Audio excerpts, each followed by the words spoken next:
looking to do. Whoops, got to click on that. Because I'm curious to know if anybody had that opportunity. As part of the Southern District, we are part of 9 states, which make up 8 sections in the Southeast United States. And essentially, if you have a visual of what the United States looks like, it'd be everything minus Florida in that southeast corner. So we're talking about Alabama, Mississippi, Louisiana, Georgia, Kentucky, North Carolina, South Carolina, Tennessee, and Virginia. And it's a great group of folks. And the reason, even though we're 9 states and we have 8 sections, 2 of our sections, Mississippi and Louisiana, form the Deep South section, but everybody else is a standalone. What I wanted to do before we get started here was just give you a little bit of history about myself in terms of my experience with ITE. I joined as a graduate student when I was at the University of Texas at Arlington. And that was a long time ago. Well, let's just put it that way. It was the late 80s. And I was just a student member, nothing special in terms of being an active member or anything remotely like that. But it was my second foray into a professional society, because I had joined the American Society of Civil Engineers as an undergraduate. But once I actually started my professional employment, I started attending some of the professional meetings. But being low on the totem pole as in a new hire, the professional firms I worked for weren't real enthused about sending me to even the lunch meetings. So it wasn't until I actually moved to Tennessee and started working at the Planning Commission that I started becoming a regular member. And I was a member of T-Site. And it was a very good thing for me, because I was working for a public agency, and a lot of the different topics and presentations that I attended actually pertained to different jobs that I did, because I was, when you work for a public agency, frequently you're the only one who has any expertise in an area. So you need to get as much experience and exposure to different topics. And that was really good. And one of the first things I remember was it was a summer meeting that the section held, and it was their student auction for scholarships. It was one of the very first auctions that we held in Tennessee. And I remember Bob Stammer, professor from Vanderbilt, was our first auctioneer. And I remember everybody was so enthused and happy. And my husband and I were sitting there, and we didn't know anybody, but we got into the auction in terms of what was going on and bidding and things. And we just had a really good time. And I still remember that. So I kept showing up at the meetings, and I wasn't necessarily overly active at first, other than attending the technical sessions. But as time moved on, I did start participating in some stuff, because people started to get to know who I was from my attendance at the meetings. And I started being asked to like review papers and things of that nature. And I went to my first district meeting back in the early 90s and made some really good friends there that are still friends of mine today, just because we had something in common, happened to meet during one of the technical sessions, and it turned into a lifelong friendship. So those are the things that keep me going. The showing up, like I said, is a lot of it. Persistence and showing up at the meetings, hearing what's going on. You get to learn a lot, you get to make friends. And so that's essentially my brief history in terms of things that are going on. As part of this, you may realize that ITE has a hierarchy of memberships, and well, not memberships at this point, but in terms of levels, you have the student chapters, of which we have like 26 active chapters across our 9 states. From the student chapters, then you move into a chapter, which for some of us, we don't have any in the Southern District, but a lot of times it's more your smaller areas, like if you're just at your city meeting. I know the difference. And then from the chapter, you have the section, which for the Southern District is mostly a statewide organization with our exception of the Deep South. And then from the section, you have a group of states. And once again, for the Southern District, it's 9 states make up the Southern District. And the Southern District is one of the districts that makes up the international ITE.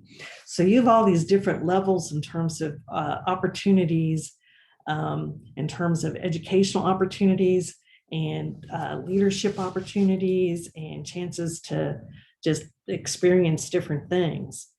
So you're going to get to hear a little bit about each of those today.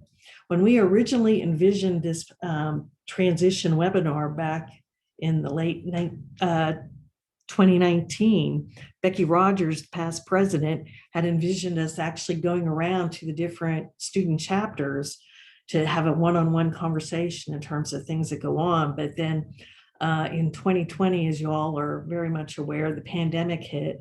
So we did our very first student webinar transition to member last year. And we're taking advantage of that same technology this year because we're still not back to face-to-face meetings yet. Now, as today progresses, the game plan originally was for us to give you a look at the section perspective, which will be Rob Baker talking about that, and he's our current education student chapter co-chair. Then Todd Long is going to give you the district perspective, and he's a past president of the Southern District. Scott Walker will give the international perspective, and he is our current international director, but he is also a past president of the district as well. Then from there, you're going to hear from Noelle Wilcox. She is our young member committee chair. And then Jeff Stevenson is going to talk about our information communication and outreach team, which is very important for staying in connection with all of your fellow members. And then I will return to talk about the actual transition from student to member. At the very end of the presentation, we're going to open it up where everybody can turn on their cameras and turn on their microphones for a question and answer. But at any point, as you're hearing things during the course of this talk this morning, feel free to type your question into the chat box so that you don't forget what it is. Becky Rogers, our immediate past president, will be monitoring the chat box to let you know what's going on. Let's see, and at this point, I'm going to go ahead and turn the meeting over to Rob because I do see that he is online and he needs to unmute first, so we'll give him a second there. And if Rob, if you would turn on your camera, I'm going to turn mine off as well as mute myself while you.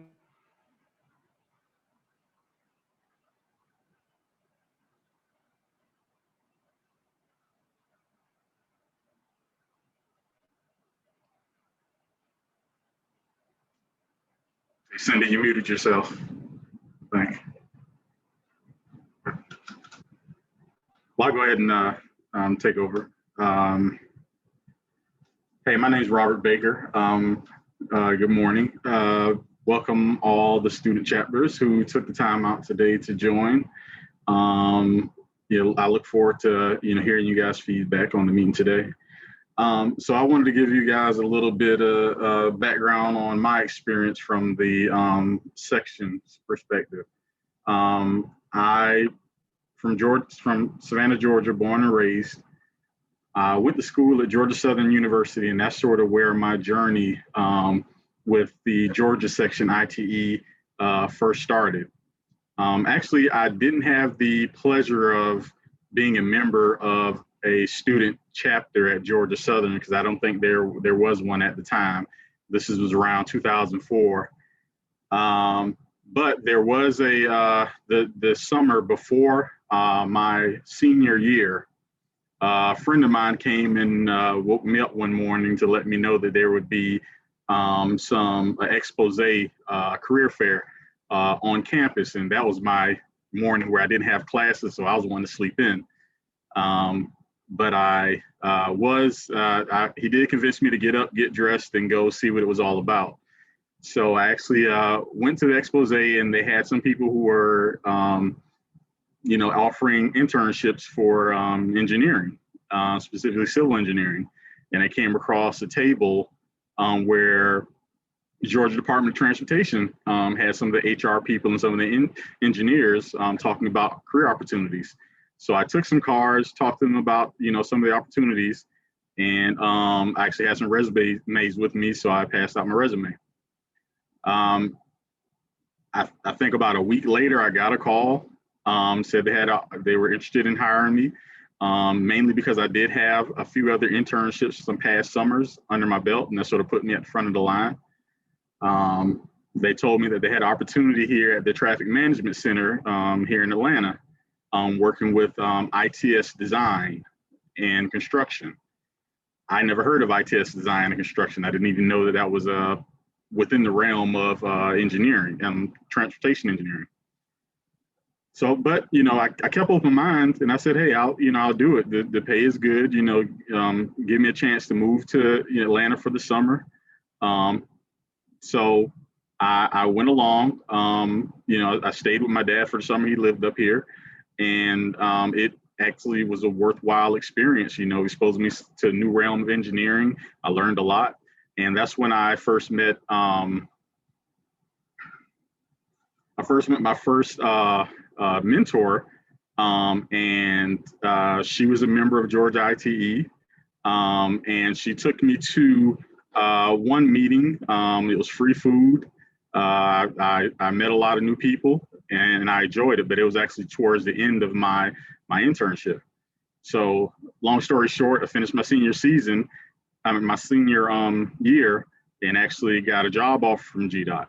I actually got a job offer from several private sector companies as well. So, I saw the higher pay. I was like, okay, I'm gonna take that direction. So I actually went into the private sector. And these were people that I met that summer before at a Georgia ITE luncheon. So the guy he actually came down to Georgia Southern, recruited me pretty hard, took me out to dinner, wined and dined me and won me over. So I actually came back to Atlanta, took a job from him, and started, working under his wing. He was very involved with Georgia IT. I think he was in line to be the president or vice president next year. So I started going to the meetings with him. And this gave me the opportunity to rub elbows with people who are the movers and shakers in the engineering realm, here in Georgia. I actually volunteered to help speakers come and set up their audio-visual demands when they would come and give presentations at our luncheons. So this allowed me to, get my name out there and meet a lot of prominent people within the, transportation engineering realm. So that also got me in the spirit of volunteering for Georgia ITE. I liked the people that I was meeting there so much. I liked the energy. I liked the wealth of information. So it just I always stayed hooked and committed to it. So, within Georgia IT, I served various realms. I served various roles, just volunteering for the organization. I helped, recruit, new members. I helped, like I said, with the audiovisual committee. I served on a few technical committees. It turned into a real hobby of mine to, definitely be involved with Georgia IT at the section level. And also I was getting an opportunity to put my name out there and get people familiar with, my abilities and my work history. So Georgia IT actually was my biggest connection into finding other job opportunities. And I, since I've been in Atlanta and been involved with Georgia IT, I've never had a need for a job just because of, the people that I was rubbing elbows with, and I always had job opportunities, right there at my disposal that, people who really weren't connected with the Georgia IT, would have to, work a little harder for, so to speak. So it was definitely a big benefit as far as my career, taking advantage of the training opportunities that this section offered. That was something that I always took advantage of. And, a lot of times it was little to no cost. But again, once you gain that wealth of information and have those tools at your disposal, as a hotter commodity to potential job opportunities. So, and also that being so involved with Georgia ITE, that propelled me to also become involved with Southern District ITE. With Georgia ITE, I really took hold of the volunteering with the STEM programs as an engineering outreach chair. So that also led me to be interested in the opportunity to actually become the Education and Student Chapter Committee Chair with Southern District ITE, working with all the student chapters at the college level. So I was able to bring the same energy to that program and keep it going for a couple of years now. So I would definitely urge your students to definitely once you graduate to find your local chapter and get involved and sort of get yourself entrenched in there so that you can start putting your name out there, taking advantage of training opportunities, and also just making those connections with people who you'll build a lifelong connection with throughout your career.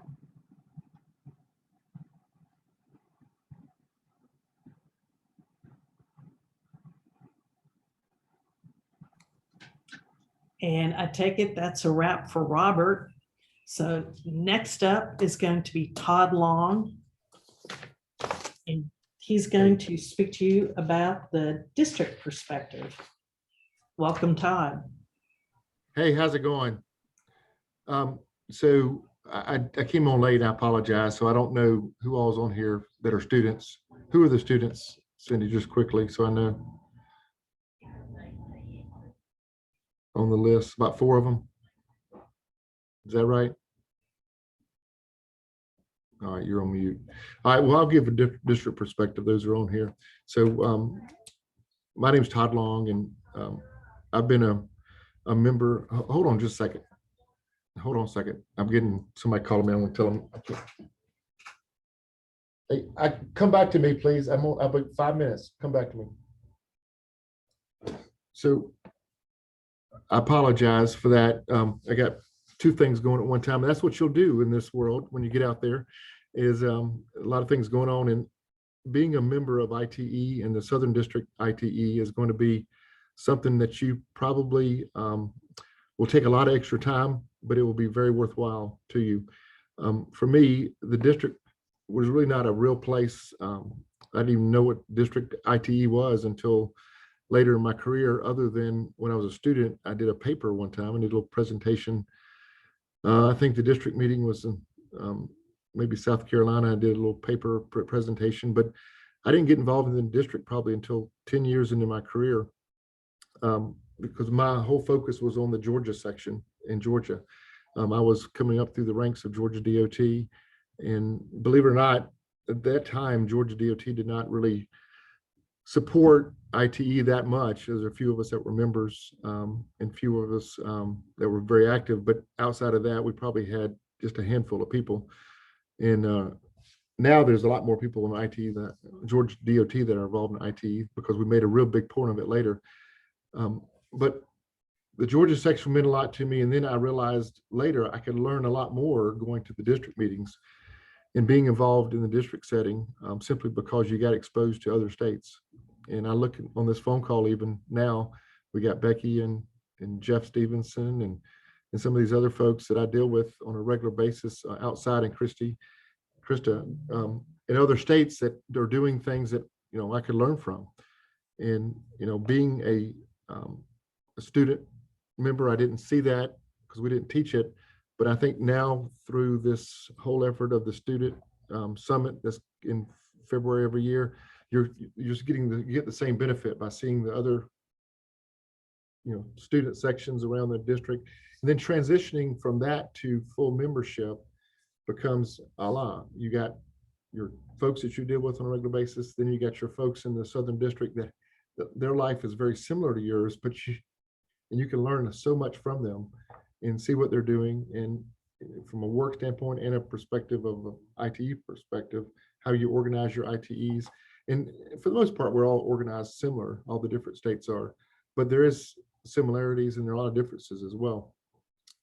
But for you as a student and you transition your membership, I think you should immediately in your first part of your career, try to do both your section and your district.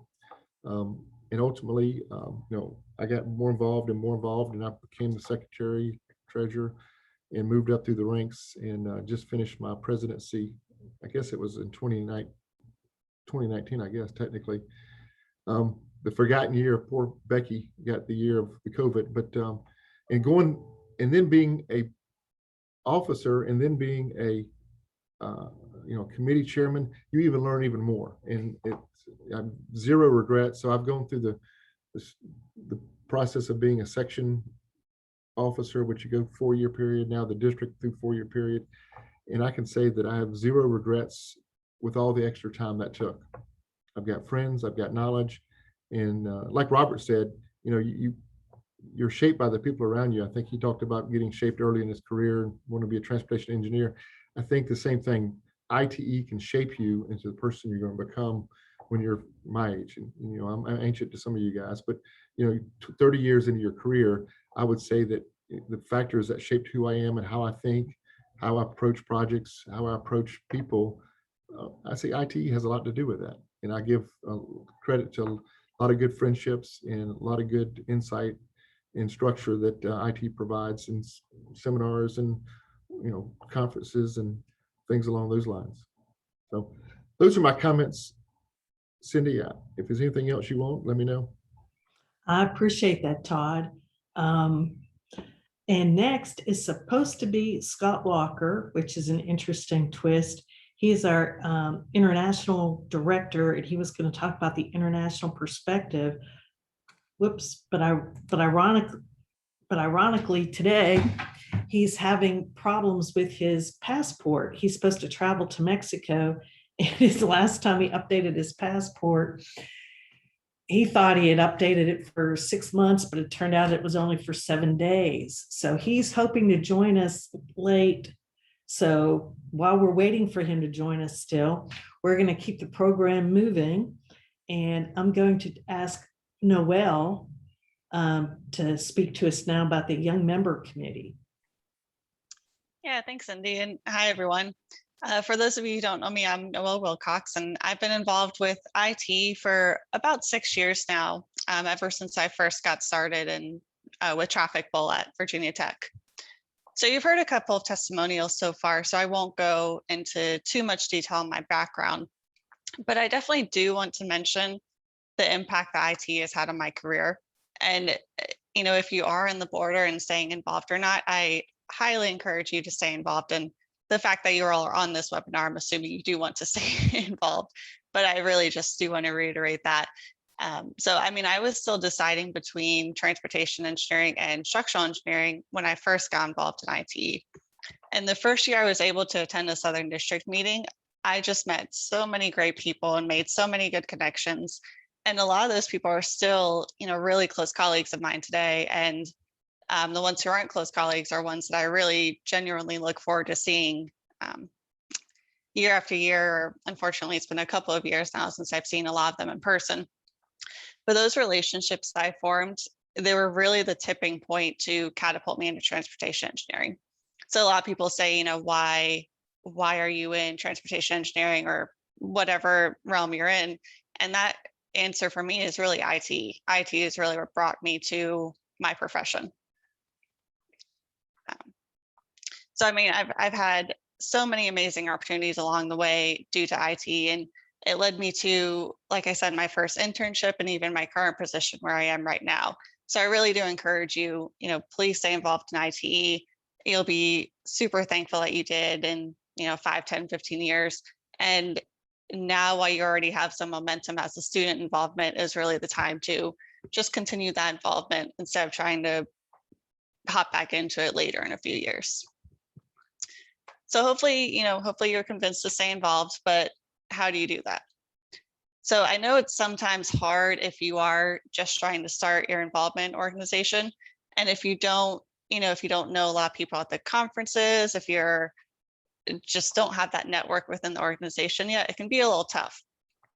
And I think we've all been there, and I think we can all attest to, it gets better with time. You just stay involved and you'll grow your network, build your friendships, build your relationships. But luckily also IT in the past few years, they really have been putting a spotlight on the younger member experience and younger professional experience.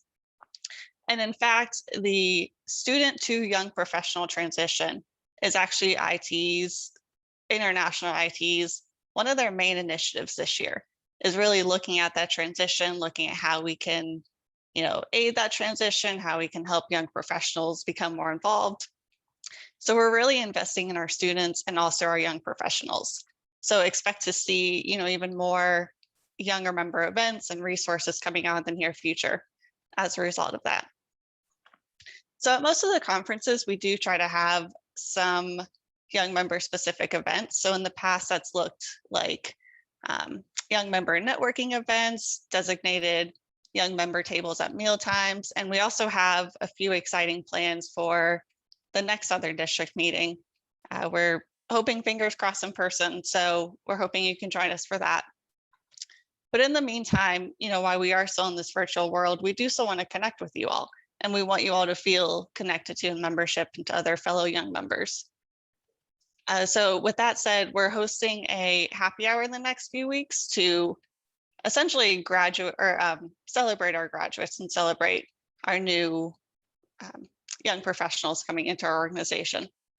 So be on the lookout for that. We'll send something on the email when that's set up and organized.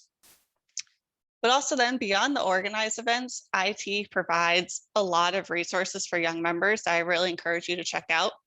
So from the international IT perspective, the main one I'd like to highlight is the Matson-Hammond mentoring program. So IT started this program in 2018, so it's just under 3 years old now. And it's designed to match IT members who are seeking mentorship with a mentor in their field and within IT. In this case, this could be across the country, it could be in your same city. It just kind of depends who you're matched with and what your preferences are. But it offers, a guided mentoring process, and it has a lot of resources for that mentoring process. And I highly encourage you to check it out. And May is actually mentoring month at IT, what we've deemed May mentoring month. So that's just where we're really highlighting some of the benefits of mentoring and trying to share some success stories from across the organization. And with that said, the IT International Young Member Committee is hosting a mentoring happy hour tomorrow evening. So if you're interested in that, please feel free to join us. We'd love to meet you there. We'd love to see you there. I'll go ahead and put the mentoring link in the chat, or mentoring page link in the chat, so that you can see, or so that you can register for that if you're interested. And Southern District's also forming their own mentorship series. So if you were able to attend the meeting, hopefully you're able to check out the mentoring session, the speed mentoring session that they hosted. And then also they've had a couple sessions lately, the most recent one talking about different professional certifications that you can get, which is a valuable discussion for younger members seeking those. But honestly, the best piece of advice I can give you is really just to seek out any opportunity to become involved in IT. And like Todd said, I would try and become involved at all the different levels of section, district, and even international if you're interested in that. I mean, it's one thing to pay your dues, check the box that you're a member, log into the website every now and again. But really, you're going to get the most out of the organization, and you're really going to thrive when you start to get really involved. And so I think that's, even if you're moving out of Southern District after graduation, I highly encourage you to get in touch with your future local section and see, what help they might need. I think we can speak for probably every single section in the country when we say we're always looking for more help. I mean, we're always welcoming friendly faces who are interested and excited to help and, bring more ideas to the table. So I think really all you have to do is stay involved, is just ask, and there's always a way. So that's all I've got for now, but I'll be happy to answer questions during the Q&A portion. Thank you, Noelle. In case you all hadn't realized that Scott Walker has been able to join us, and he will give you the international perspective. And in addition to that, I'm hoping, Scott, you can briefly touch on, as these students get jobs in other districts, how they can make those connections with those districts and sections as being a member of ITE. And where did Scott go? Oh, there he is.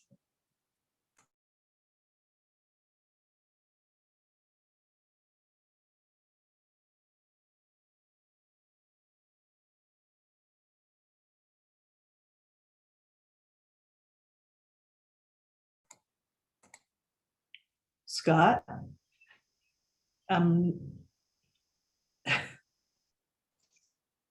not sure what's happened on his end. His microphone's turned off, and now we've lost his video.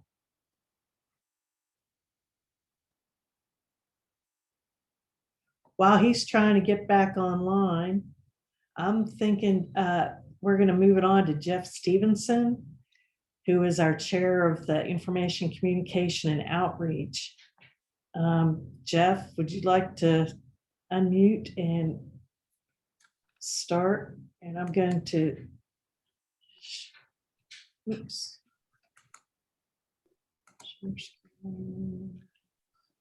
Cindy, while you are pulling up the slides to share, I wanted to take just a moment to give a little bit of background, kind of like Noelle did, on how I got involved with ITE at the section and district level. But first, I wanted to welcome all the students that have taken time out of their busy schedules to join us today. And hopefully you'll be able to share. Are you seeing my slide yet? I do see it, yes. Okay, sorry. Yes, I see it. So I just wanted to, welcome all the students again. And, if there are people that were not able to join that you're in touch with, please share the link to the recording once we publish that. Share any thoughts that you've had from what you've heard and what you're going to hear today. We're certainly glad to have you with us today. So I just wanted to share real quickly my background. I'm the chair of the ICNO committee. Information, Communication, and Outreach is a mouthful, so we call it ICNO because that rolls off the tongue a lot easier. So you'll soon know what that means when you hear that a lot. But I'm from Alabama originally. I went to the University of Alabama a long time ago. We did not have a student chapter at Alabama when I was there. So like Noelle said, that her involvement in ITE kind of guided her to her profession. Mine was a little bit the opposite, just because I had to stay and actually get my master's degree to be able to take transportation courses to really confirm that that's what I wanted to do when I grew up. So my involvement in ITE came along by the mentors that I had at my employer once I started work after college. They were heavily involved in ITE at the section and district level. So they introduced me to ITE back in around 2005 or so. So that was how I started becoming involved in ITE. So my profession guided me to the organization in this case.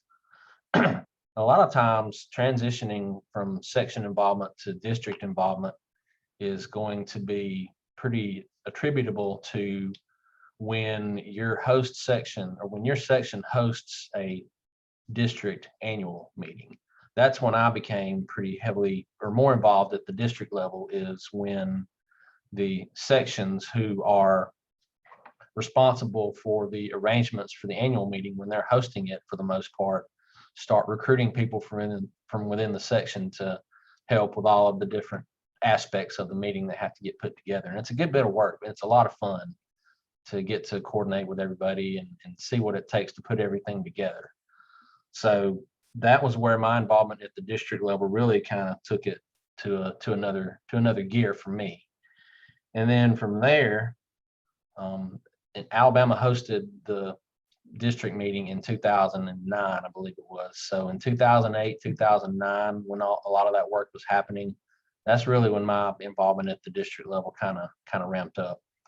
And then from there, the ICNO team came into existence through a couple of different iterations. And I found myself eventually becoming the co-chair of that committee, along with Meredith Van Dyne, who's from the North Carolina section. The ICNO it's a good bit of work, as you can imagine, being responsible for leading all of the communication efforts within the district, getting word out to the sections, receiving information from the sections and things of that nature. But we're fortunate to have a pretty large team to where we can split up the duties pretty well. We try to get the time commitment for all of the members of the team down to, maybe an hour or two per month, since we are all, volunteers and, using our volunteer time to spend on this team. So, we try to keep that down to, a couple of hours a month max. Some months are a little bit more busy than others, as you can imagine, with meetings and things of that nature going on. So with that, I guess, Cindy, I'll kind of start talking about the detailed information that allows everybody to stay in touch and allows us to stay in touch with the membership. And I guess we're calling this IT communication. So you want to go on to the second slide there. I'll talk a little bit about the communication at the section and chapter level, and you'll see some commonalities as we go through the section and chapter and district and international level. But so there's several different components of communication. Most of the sections have a newsletter that come out at varying frequencies. Some do it every month, maybe even more often than that. Some do it, 2 or 3 times a year in conjunction with a meeting that may be coming up within their section. But the newsletter is one of the best ways to be able to keep up with what's going on within the section. You'll usually find all the different information about meetings, service opportunities, places where help may be needed, things of that nature through the newsletters. Website, kind of the same thing. You'll typically find a lot of your historical information about the sections. You can probably find out who your officers are at the section level, things of that nature. Meetings, a lot of the sections, of course, meetings have taken on a whole new identity in this past year or so, with most of them being virtual, and some sections are doing meetings very often while other sections are not doing them quite as often. So there's a lot of different unique circumstances within each section that are kind of leading to that. Most of the sections have social media. Most of them have, I believe, at least Facebook, maybe Twitter. Some have Instagram. A few have YouTube channels. But it's, a lot of the same elements of communication that you would find in most organizations we have. So we have those at the section and chapter level. So moving on to the district level, and I'll talk about each of these levels, and then I'll talk about kind of how you get plugged into all these. Some will be pretty obvious, but at the district level, we do have a monthly newsletter that is called The Connector. That comes out every month. We do track statistics on that, and it has a lot of the same information that the section and chapter newsletters have, just at the district level, talking about our annual meeting, talking about other events. We like to highlight what the sections are doing as well at the district level in the district newsletter. So we're hoping that the section and chapter websites and newsletters and calendars and things of that nature are keeping themselves up to date, so that we can be able to provide that information at the district level as well and share it within the district. The constant contact is also, we use that for email blasts within the district membership to communicate various things such as meetings, elections of officers, and things of that nature. And the district also has a website. I believe I just saw where Becky or somebody had posted the link to our district website. It's sdite.org, and you will find links to all of the other sections websites in there. And we try to highlight in both directions, things that are happening at the section and chapter level, and also things that are happening at the international level, just to try to cross promote the different levels of ITE, of course, while promoting our own things. You'll find history of the district, officer pages.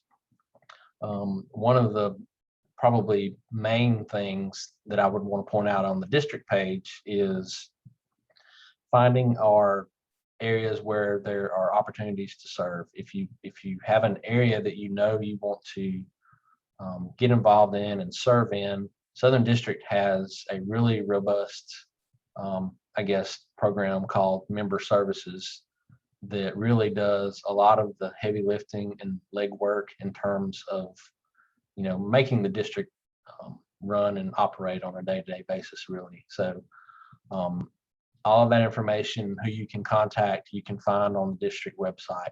And if you go look on any of these websites and you think that there's information that would be helpful to have on there that you don't see, we are certainly open to that input. We're not a professional website or communication agency. We're all volunteers. So we're always open to any ideas and fresh ideas that anybody may have. We are trying to be hip. We do have social media accounts, and you can see our number of followers there and everything. Hopefully some of the students, some of you are participating and following us on some of our social media channels. We also do, it's not listed here, but we do have a YouTube channel as well.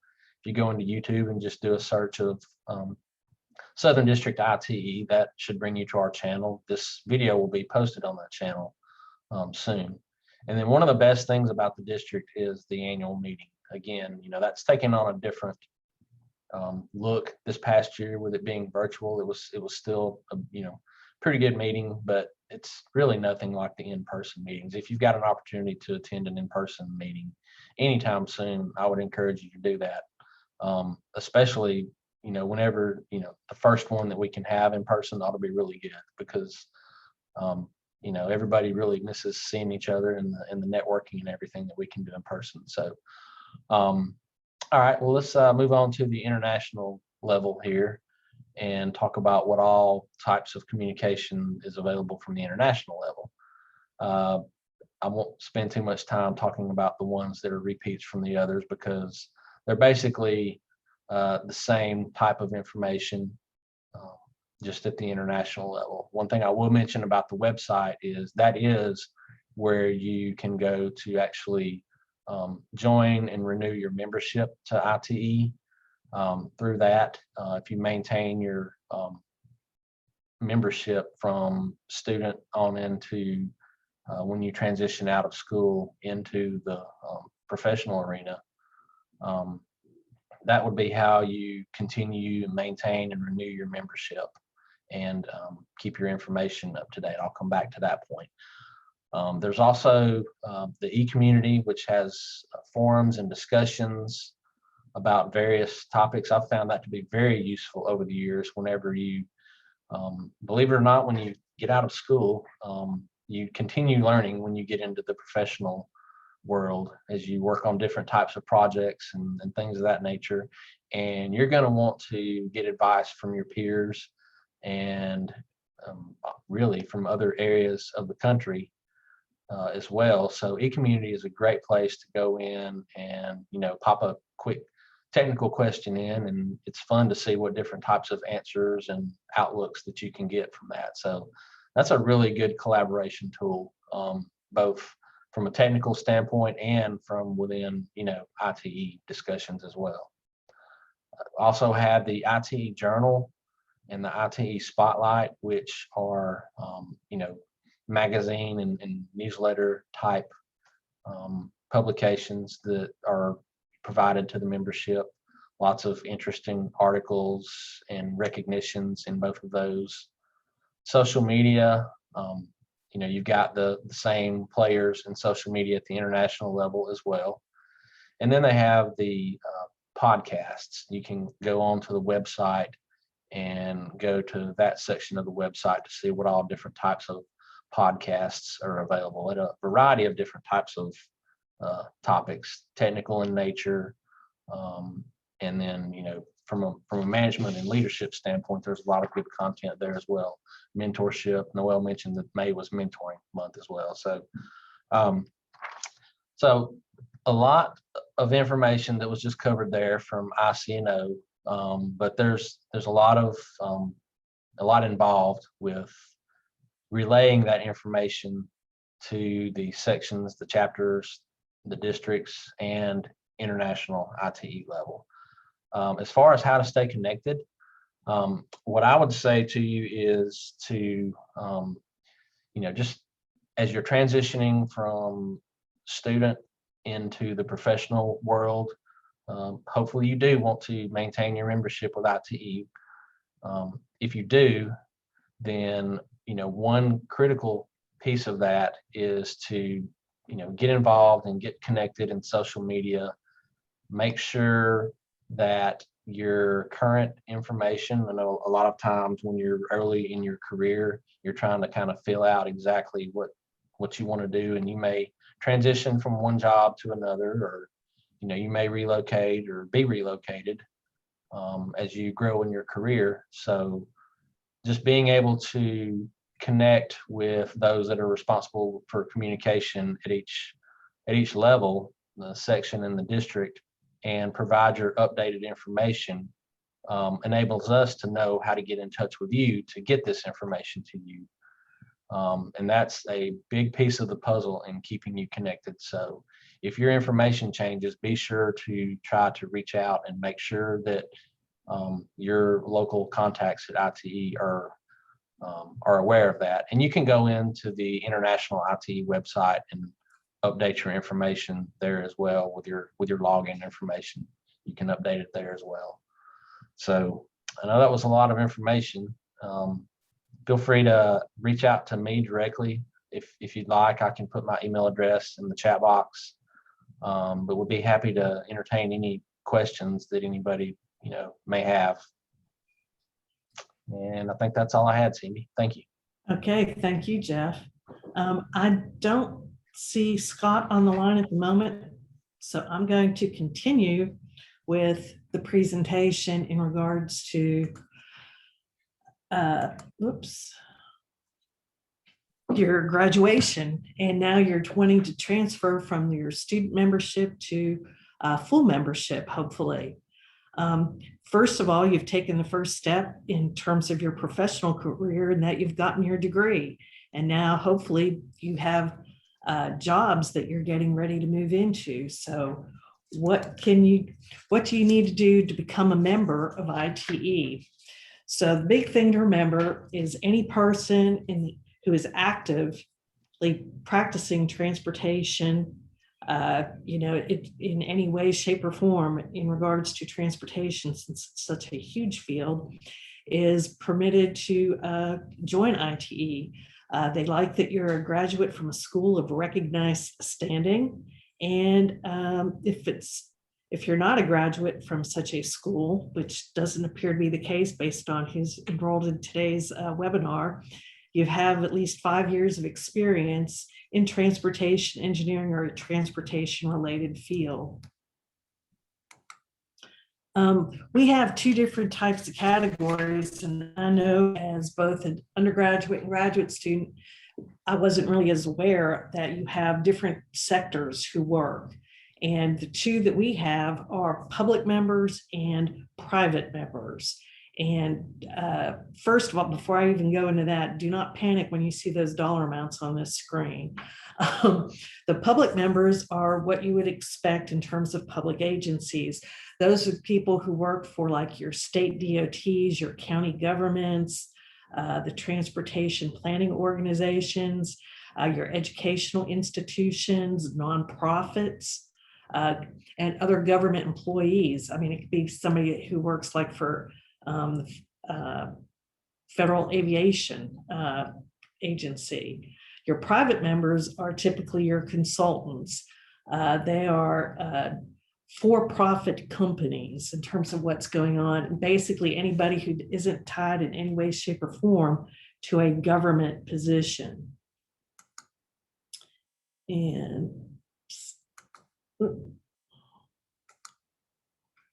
so, different types of agencies. If you are fortunate enough to get onto an agency that is large enough, typically it's not unusual for them to have an agency membership with ITE, which is a good deal. And it's got to have 5 or more employees that are registered through that process. So cities, counties, states, like I said, the metropolitan planning organizations, and these are just some representative ones. These are not all of them in terms of who is eligible. And we just put the state DOTs on here for emphasis because those are probably our largest members in terms of agency memberships at the district. So what you're actually interested in is because you are a young member, ITE has been very concerned in regards to, as you saw on that earlier slide, a full membership is $260 plus your section and district dues. That's a lot of money, especially when you're a freshly minted graduate. So they have very nicely scaled it way back for people who are in their 20s in terms of their membership dues. And as you can see on the screen, you can start as cheap as $30. So that and every year there's a $30 increase till you're up to $210 at the age of 29. That is an awesome deal. As you get out there and work in your different companies or agencies that you work for, they want you to belong to professional societies because they recognize you need the additional knowledge. Those of us who are in civil engineering who actually have those degrees, it is very common for us to have our professional license, our PE license. And as such, you have to get professional development hours to maintain that license. And the best way to do that is through your professional organization, which is always offering webinars, classes, meetings, you name it. And a lot of times, those can be cost prohibitive in terms of how much it costs to attend. So speaking personally as a government employee for over 30 years now, that's an awesome deal. I wish that was around when I was coming out of school because I was paying full price. Meetings are expensive to do if you get the chance to help put one on, whether it's within your city, within your section or whatever, or even at the district level, you'll quickly realize how expensive it is to put on a meeting. So the dues are phenomenal in terms of what the capability is. The membership application is actually on ITE's website, and this is a screenshot along with the web address in terms of how to do that. And it's a very simple thing to do in terms of transitioning. And the online application asks for some very basic information. And this ties back, your name, your employer, your contact info. Those items are really key. And you need to remember that as you go from your different jobs, you need to keep that updated, because a lot of times as your section or district is trying to contact you, if you haven't kept that information up to date, it is harder to locate you so that you can be aware of all these opportunities and classes and meetings and things that are going on. The demographic information, your birth date is important, especially if as a young member, because they're trying to track how much your dues are. And you can, like I said, that the reduced rate is phenomenal. In addition to that, the young members, I know at the district level and at the section level, those that are the age of 35 and under are eligible for different types of awards and scholarships. So that's why the birth date information is important for that. And obviously where you went to school and things and what your major was, employer type. your resume, just basic information is what they're trying to get with the online application. It's very easy to do and doesn't take much time.